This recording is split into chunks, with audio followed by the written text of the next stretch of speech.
Hello everyone, मी प्रियांका सतपाळ तुमचं सर्वांचं माझ्या चॅनलवरती खूप खूप स्वागत करत आहे. आज आपण बघणार आहोत कुंभ राशीसाठी ऑगस्ट 2025 हा महिना कसा असणार आहे.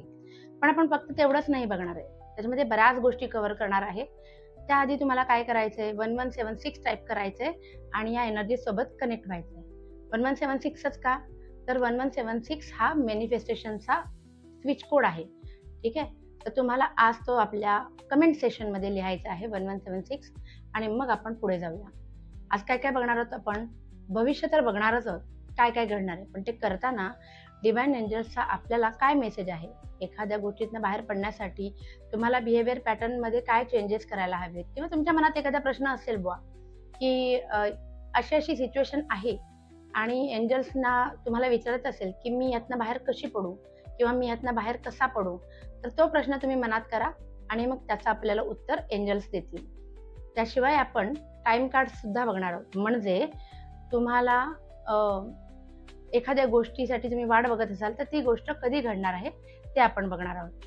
शिवाय आपण तुमच्या मनामध्ये एखादा प्रश्न असेल त्याचं उत्तर येस किंवा नो येईल. ठीक आहे, असा एखादा कोणताही प्रश्न की मी एखादी गोष्ट करू की नको, एखादी गोष्ट घडेल की नाही, किंवा मी एखाद्या व्यक्तीबद्दल किंवा एखाद्या सिच्युएशन बद्दल मी असा विचार करतो आहे, करते आहे, तर खरंच ते तसं आहे का, है ना. काही एखादा प्लॅन असेल पेंडिंग, तर तुम्ही तो डोळे बंद करून येस नो टाईपचा क्वेश्चन मनामध्ये तयार ठेवा. 1176 लिहा. आपण पुढे जाऊया. आपल्या या सेशनच्या शेवटी त्या येस नोचं उत्तर मधून तुम्हाला त्या प्रश्नाचं उत्तर मिळेल. आणि आज आपण सुरू करूया कुंभ राशीच्या भविष्यामध्ये ऑगस्ट 2025 मध्ये काय घडणार आहे ते आपण बघूया. महिन्याच्या सुरुवातीला थोडीशी उदासीनता दिसून येते कुंभ राशीच्या लोकांसाठी, की त्यांच्या मनामध्ये बऱ्याच गोष्टींच्या बाबतीमध्ये प्रश्न पडले होते. पण हे कार्ड जे आहे रिव्हर्स पोझिशन मध्ये आलं आहे. जेव्हा सरळ असतं तेव्हा तुम्हाला चित्र दाखवते की एक माणूस आहे जो उदास आहे, त्याच्या आजूबाजूला कप्स पडलेत. कप्स म्हणजे काय, तर त्याला असणाऱ्या अपॉर्च्युनिटी त्याच्या आजूबाजूला आहेत पण त्याला दिसत नाहीत. पण हे आपल्याला आलं होतं कसं, रिव्हर्स पोझिशन मध्ये. तर हे रिव्हर्स पोझिशन मध्ये आले म्हणजे काय, तुम्हाला या महिन्यामध्ये ज्या अपॉर्च्युनिटीची तुम्ही वाट बघत होता, ज्या आजूबाजूला असूनही दिसत नव्हत्या, त्या अपॉर्च्युनिटीज कुंभ राशीच्या लोकांना या महिन्यामध्ये ग्रॅब करता येणार आहेत. सो खूप खूप अभिनंदन. एक पहिलंच कार्ड खूप सुंदर आलं.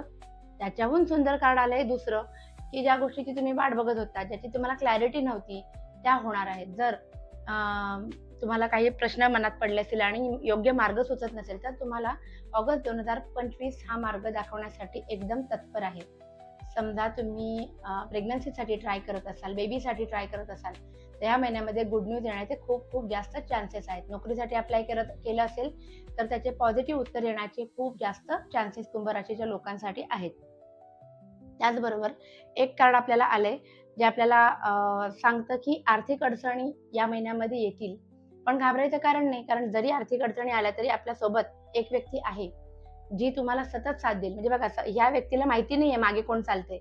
ही व्यक्ती अक्षरशः बर्फ पडतोय, पायामध्ये काही नाहीये आणि ती कुठल्या तरी आर्थिक विवंचनेतनं चालली आहे, पण तिला माहितीच नाही की तिच्यासोबत लंगडा का होईना पण एक मित्र आहे.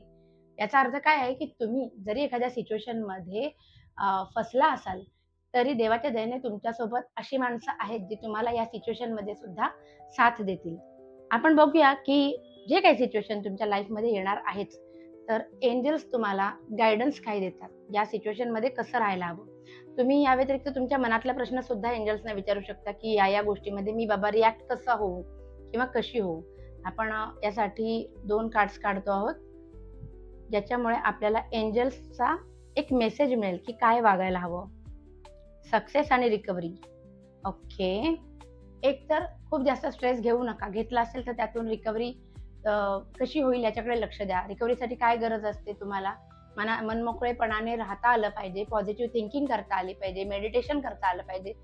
ज्या गोष्टी ज्याला आपण म्हणतोच ना, एखाद्या मनात गोष्टी धरून बसतो आपण, ज्याला ग्रजेस म्हणतो, त्या गोष्टी तुम्हाला कधीच पुढचं पाऊल टाकू देत नाही. तर तुम्हाला ऍडवाइस काय आहे, जुनं जे काय मनात ठेवलं असेल ते सोडून द्या.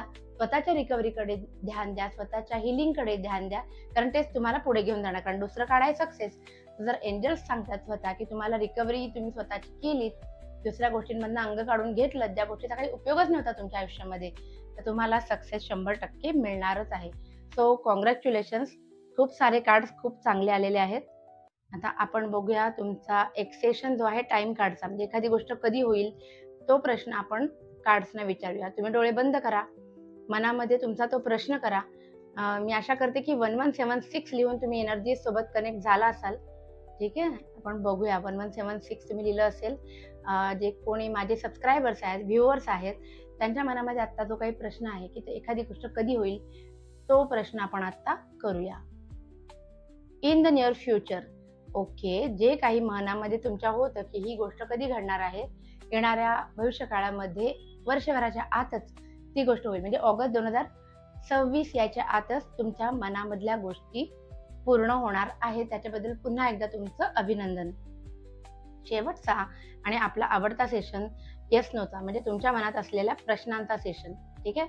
कुठेही जायची गरज नाही. 1176 टाईप करा, डोळे बंद करा आणि कार्ड्सना विचारा, एंजल्सना विचारा की एखादी माझ्या मनामध्ये जी गोष्ट होती, होणार आहे की नाही? एखादी गोष्ट मी करू की नको?